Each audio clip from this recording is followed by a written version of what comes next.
Yo! Almost forgot to show you Twinkle Toes. Twinkle Toes. So, welcome back. It is hot. And it is time to start on this Buick Skylark. So, story on this bad boy.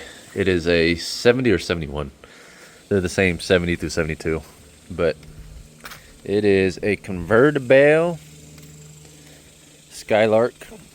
These are the same exact platform as 68 to 72 Chevelles. It's got a Hemi in it.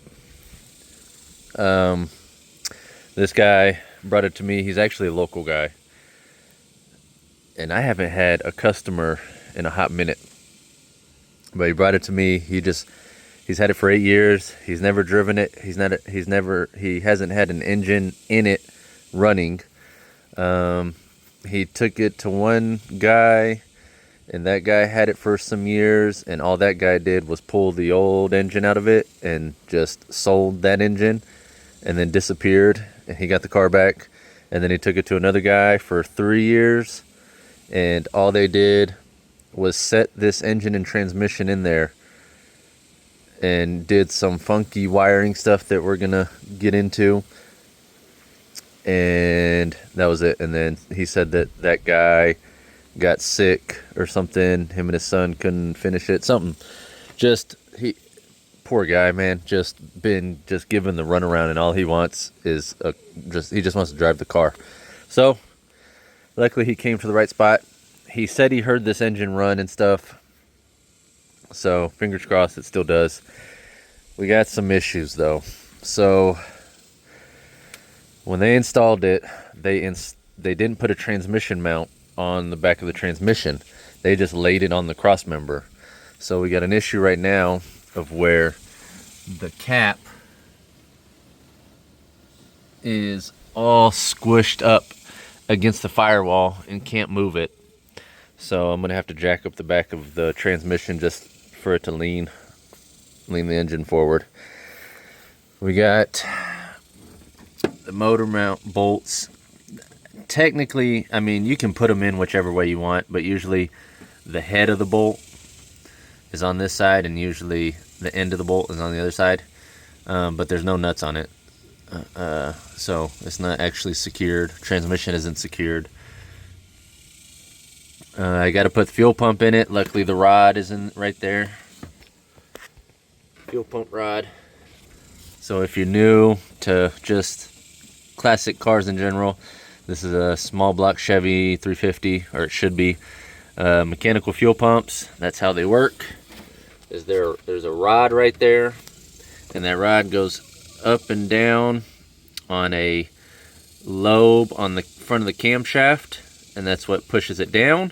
And then on your fuel pump that bolts in right there, there's this little crooked lever, and that lever gets pressed, and that pumps the mechanical fuel pump, and that's what pumps the fuel up to the carburetor, and that is your mechanical fuel pump. Now some wiring stuff. So when I first went and looked at it at his house, we had some issues. So you see this wire running from the bracket, which is obviously meant to be a negative cable, so the ground cable, and that's running all the way over here to this. He pulled it apart, but you can see how the wire split like that because it was wrapped around something. A bolt was in between it. It was wrapped around this bad boy, which has your positive cable running to it, which has on this end 2 main power wires running from the main harness. So they had negative ground cable connected to the positive cable where it gets power.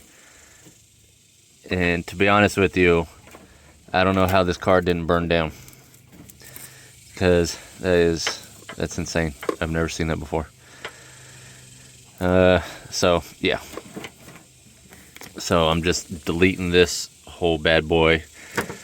Gotta hook up the wires to the starter. It seems like there's already one hooked up on there, and it looks to be the wire for the key ignition, which is always your smaller little purple wire. Well, in this case it's red, but this on all like 70s, late 60s, 70s, mostly 80s, even 90s American made vehicles, the harness is very simple. You have these main power wires that run all the way to your fuse block over there below the brake booster up against the firewall. Well, this will be 3 on this one, but sometimes it's 1, sometimes it's 2, 3. It just depends on the vehicle. And then running with those wires in that loom is your key ignition wire, which in this case is this one. It's a little smaller gauge wire. I'd say it's like a 14 gauge wire is where your main power wires are. I'd say 10 gauge, 10, 12 gauge. And you're wanting to get, say you're messing with something like this, and you hook up the battery, but you turn the key and nothing's happening. Well, it's because you don't have your main power wires, which would be these big red ones. First, you don't have them going to the big post of the battery, or say you do, but just to do a little checklist to make sure they're connected to the big post of the battery, because the positive post battery cable is also going to be on the big post of the starter, and that's where you're going to get your power to the fuse block over there. And then your key wire is going to have a little smaller end on it, and that goes to the small post on the starter. And then that's it. You get your key. That's how your key hits the starter, and that's how you start the engine. So if you're dealing with issues where you're messing with an old school car and you've never done one before, and you're not getting any power to the key, that's 9 times out of 10 that's it. Sometimes there'll be a junction block up here, up on the firewall, and sometimes they'll have fusible links inside the wire itself. Like this one's definitely been cut out, but at the end of the wire of the main power wires in the harness from the factory, they'll have, I don't know, there might be one right there. They'll have fusible links, and most times over the years those fusible links go out. So you get you a little test light, turn your key on, make sure your battery's hooked up, and test on either side of the fusible link. So there's a fusible link right here. Test on this end of the fusible link, see if you're getting power. If you are, you're good. But test on before the fusible link. If you're getting power, good. If you test after the fusible link and you're not getting power, that fusible link is bad. And you just snip it out and put another one in, or just snip it out and it'll be perfectly fine. But yeah, so before we try to get this running, I'm gonna do some checking. I'm gonna check under the valve covers, because he set these on here. I gotta put the gaskets on them anyway, so I'm gonna check the rockers, make sure everything's tight like it's supposed to be on both sides. I gotta jack up the back of the transmission. I got a feeling I'm gonna need to set the engine to top dead center and drop the distributor back in and make sure that's all correct, because there's no telling. We'll see. I'm just gonna test fire it. I gotta put headers on, so I want to make sure I got a pre-checklist before I put the headers on, because I don't want to have to pull the headers back. I don't want to put the headers on and then the engine be junk or something. So this video is all it's going to be is getting this bad boy running. And that's, I mean, really, in essence, that's really all I'm going to be doing to this car is, well, as of right now, all I know is I'm going to be getting it running and set up to drive. He's going to have to do the exhaust, but I'm going to get it running. I'm going to put the drive shaft in, hook up the shift linkage, and, you know, just get it to where it at least runs and moves under its own power.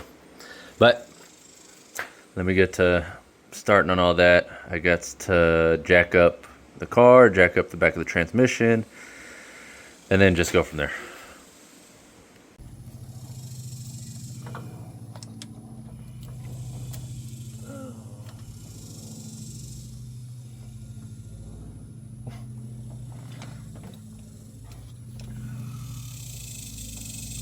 So we are off to a fantastic start. I was just trying to get the small wire off, and it went ahead and broke out. So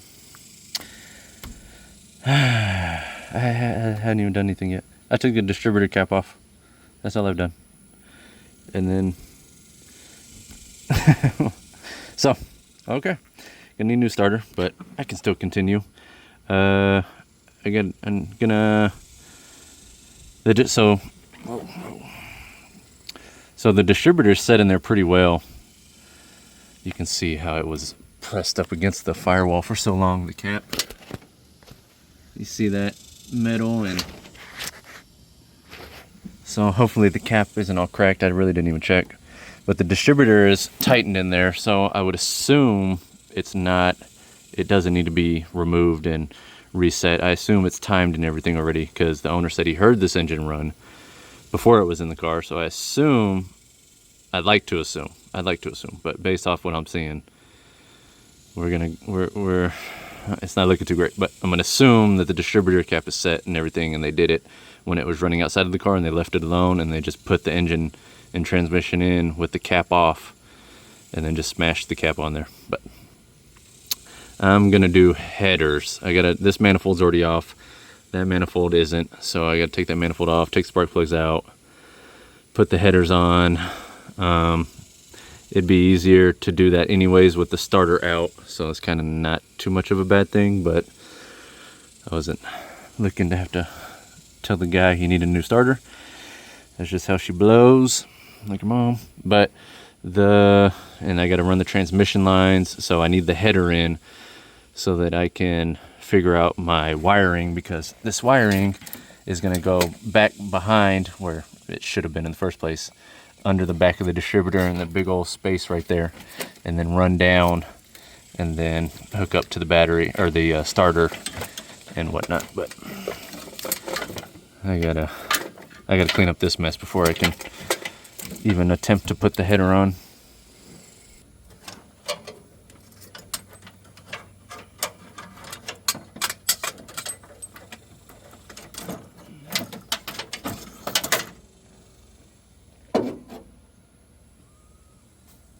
What?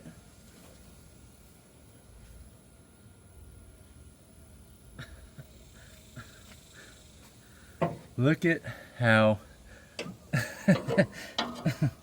look at how they tighten the rubber line to the end, the flared end of the line. So they pushed this all the way back. They pressed it up against that, and there's a little flare right there that this goes over to hold it in place.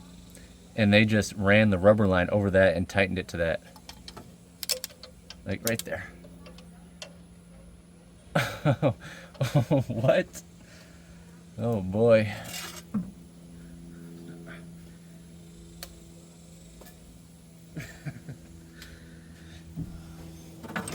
They do it to this one too?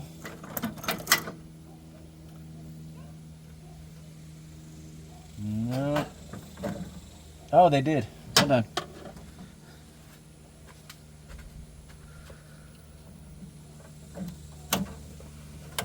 Check this out.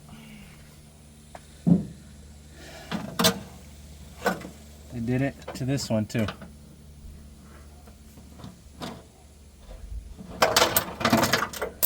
Now, I've done some jerry rig stuff, but I've never done that before. Kind of impressed. Might have to steal that, do it to the Cougar. Hey. All right, so did a little bit more digging. I pulled the valve cover up. Well, no, hold on. Let me start with the good stuff. So, pulling the spark plugs out. I pull that plug out. Take a wild guess of how it looked.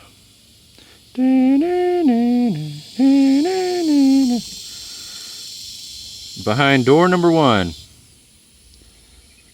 Yeah.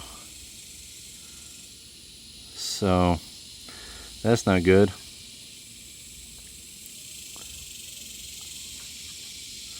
No bueno. I'm like, okay, well, move on to the next one. Behind door number 2.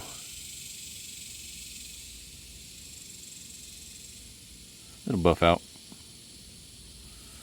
Might have to redo your spark plug gap. But luckily, it was only those 2 cylinders, because this was door number 3, just fouled. Door number 4, just fouled. Nothing bad with those. Came over here, I was like, well, better do this side. This, obviously, because I want to see how it looks. These were questionable. Not obviously like those first 2, Not too bad. Just fouled. Hey. Golly. What was the point? Well, I don't understand cicadas. There's another one. So this whole side was basically all the same.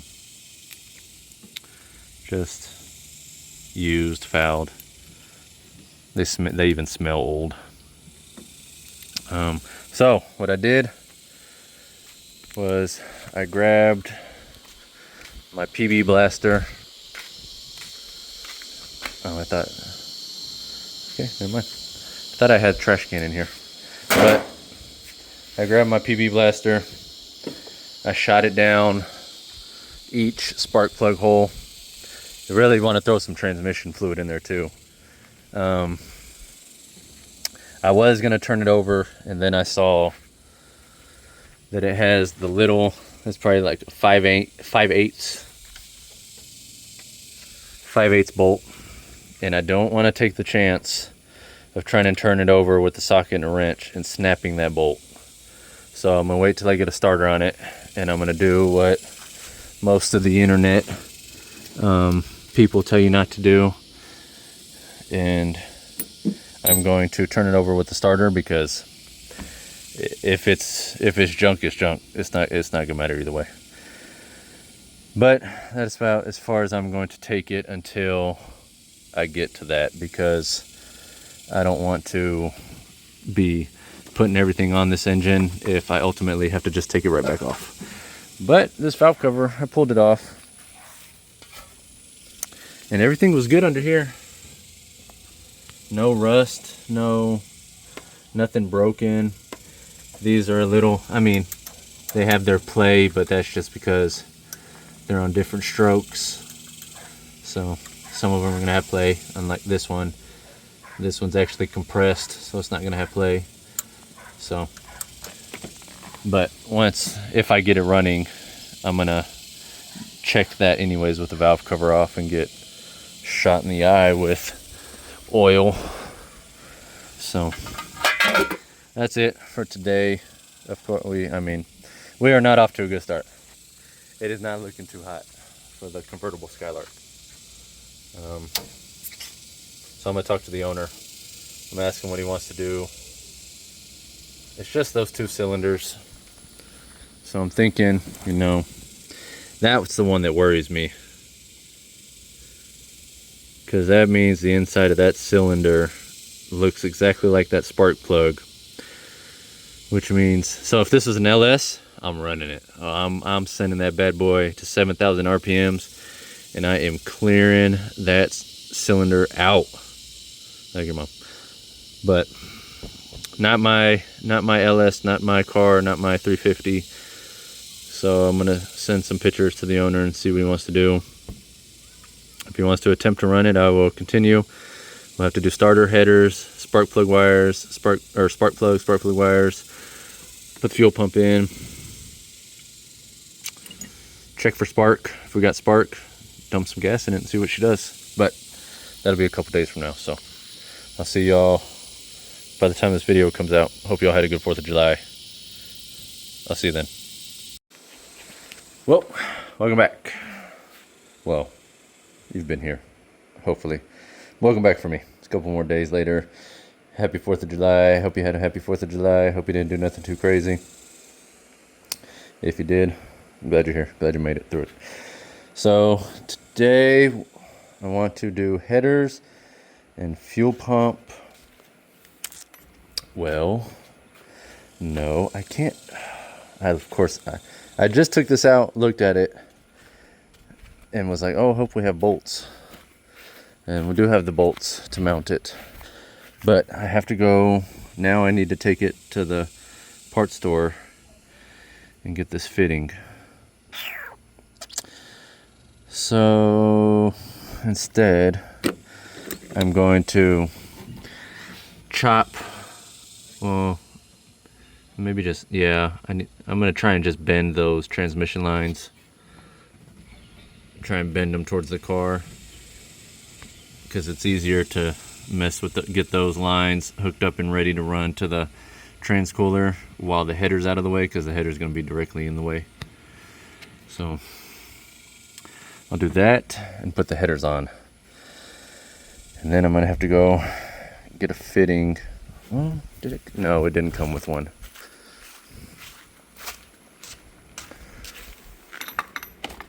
No, no fitting. It just came with gaskets. Yeah, it just came with gaskets. So, all right, let's put some headers on and some transcooler line, which I assume this was for the transcooler line. Probably not good. Oh, I might have to go get rubber line. That's not going to be enough for 2 lines. And this is just heater hose for the water ports on the engine. I might have some up in that. But anyways, let's just see what we can do right now.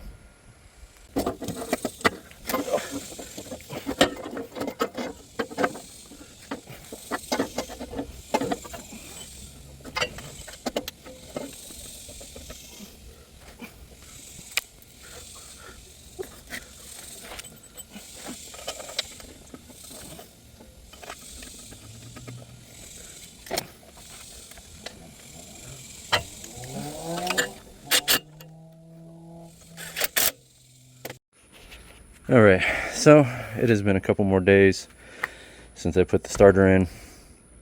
I've been out here for about an hour doing doing wiring. I got the fuel pump in. I got these wires on the harness. I got them ran down under in between. I'll zip tie them later. I'm just trying to make sure the engine turns over with the key. On these old starters, I always forget because there's 2 small posts. There's that one, and then there's one right here you can't see because the tube's in the way. One of them is R, one of them is S. I don't remember if the small key wire goes on S or R. I put it on S because I believe that means send, and the R means return on the other one, but I don't remember. And that actually right now I don't remember if the post I put this on, the small one, I don't remember if that's the R one or the S one. But I got the battery hooked up. So let's see what the key does.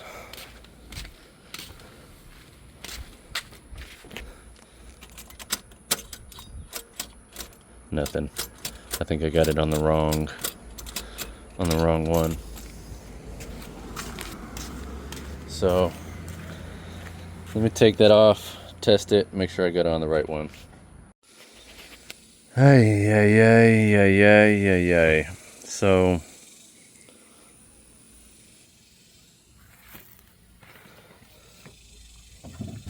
this is becoming a wiring. When I got that bad boy out, it's not going too good. So, got a couple thousand issues. So, the starter wire, which 100% should be this one, is not getting power when the key is turned. So, I don't know what's going on there. The main red power wires are getting power from the battery. So, and I know the fuse block is getting power because the wipers come on. Oh, hold on.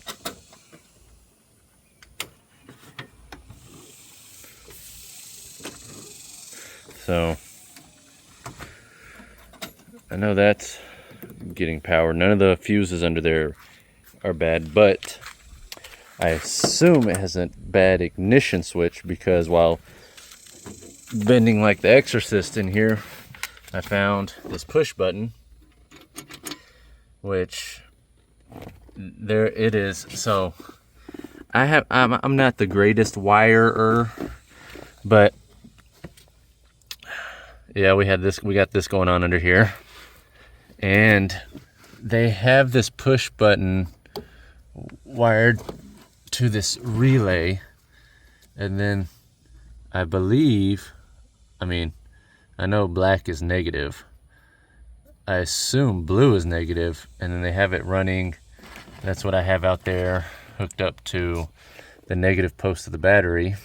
And then the only other option for power coming out is this yellow, which should, when you press the button, it should send power out, which would go to the starter.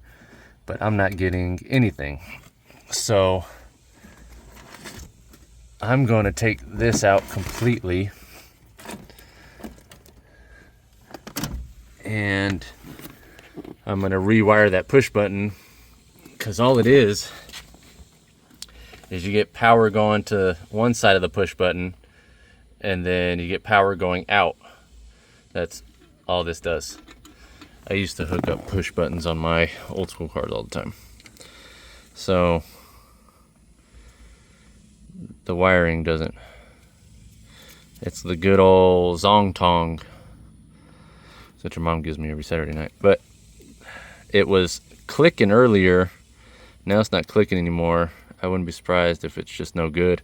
I really don't understand why they have a relay on it in general. I guess back feeding through the push button from the starter, but I've never had that issue. But I'm gonna rewire this. Probably won't record again until tomorrow, but we'll see what happens. All right, so got it in test mode. I have that wire just running to the ignition spot of the fuse block. Got the key turned over, and then just testing it. Well, hold on.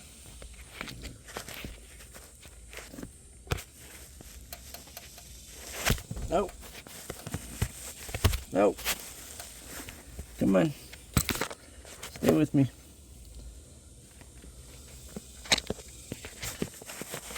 Get out of the way. You there? Okay. Just testing it on this end. So you got power going in that side, and then power is just going to come out from this side. All the push button does is no power, power, no power, power. So just to show you. Oh, wait.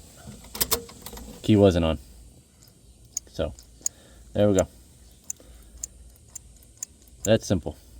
So now I'm just gonna take this side with my 12 gauge wire and run it all the way to the post on the starter,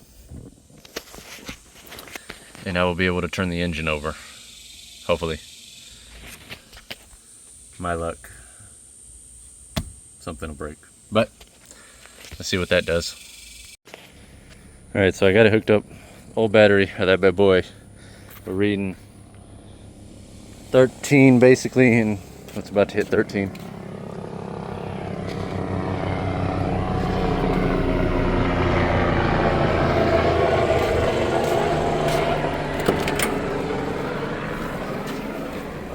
So let's see what she does. Oh boy. Oh.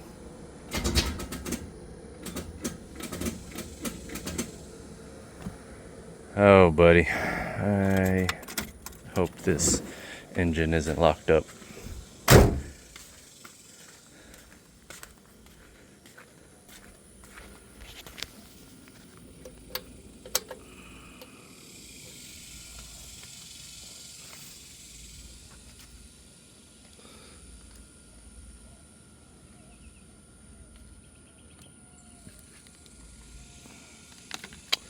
Come on. 12:30. I mean, I've verified that's got all the volts it needs, and I know that battery's good because I've used it. Let's try again. The issue is I can't see the multimeter because it could just be the battery. I can't see what the multimeter's doing, like if it's just completely, the volts are completely going to zero or what. Oh, brother. All right, well, I think it's time for me to get a socket on that bad boy, see if it turns over. All right.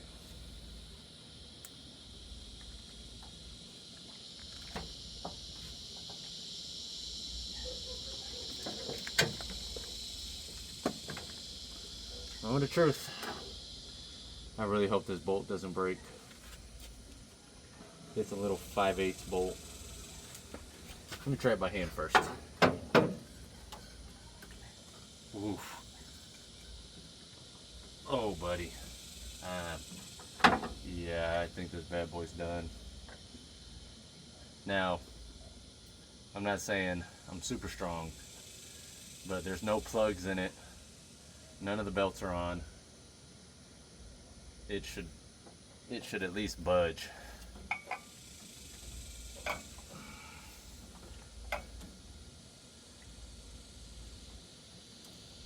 Yep, it's locked up.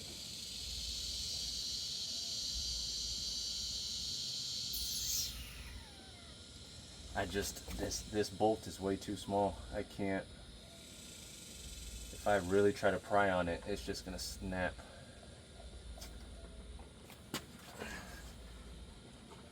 Oh. Nope, all it did was tighten. Yep. Damn.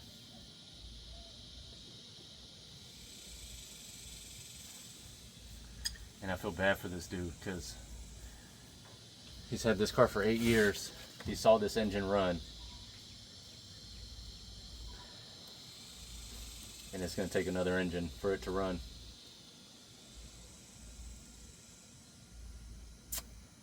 Well, we'll see what he says.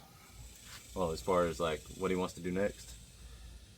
But yeah, this bad boy's, man, I feel bad. Oh, yeah, that is locked up. All I'm doing is tightening the bolt and keep cranking on it. You're just gonna break, you're just gonna snap that little bolt.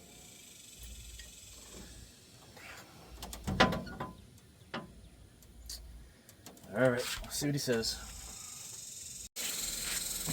So, just talked to the owner.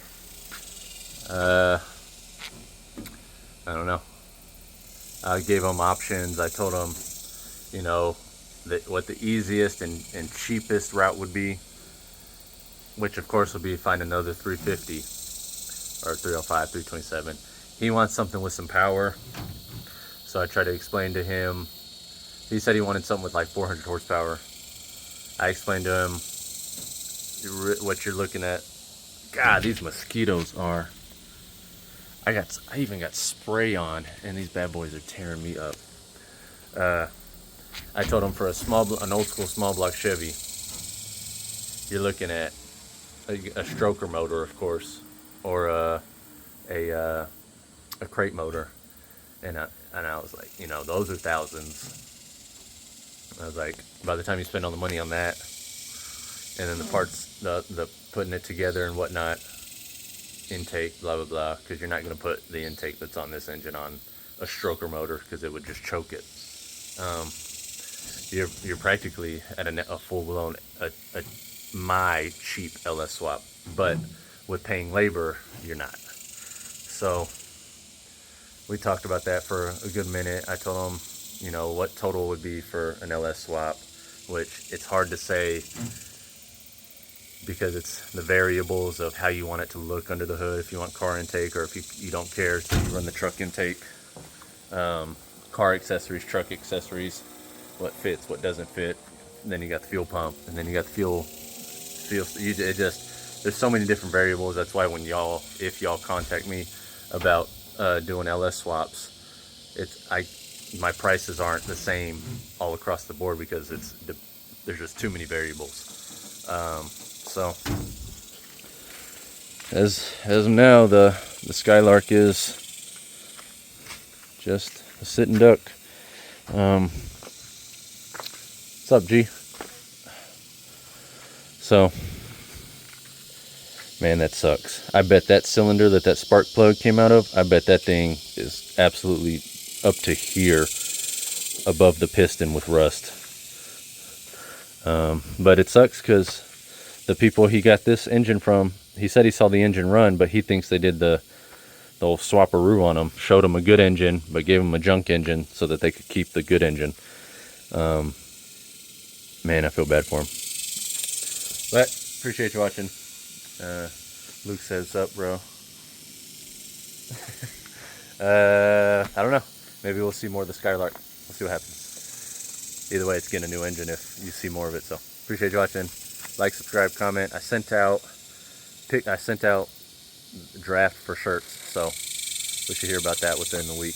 But appreciate you watching. Go build something.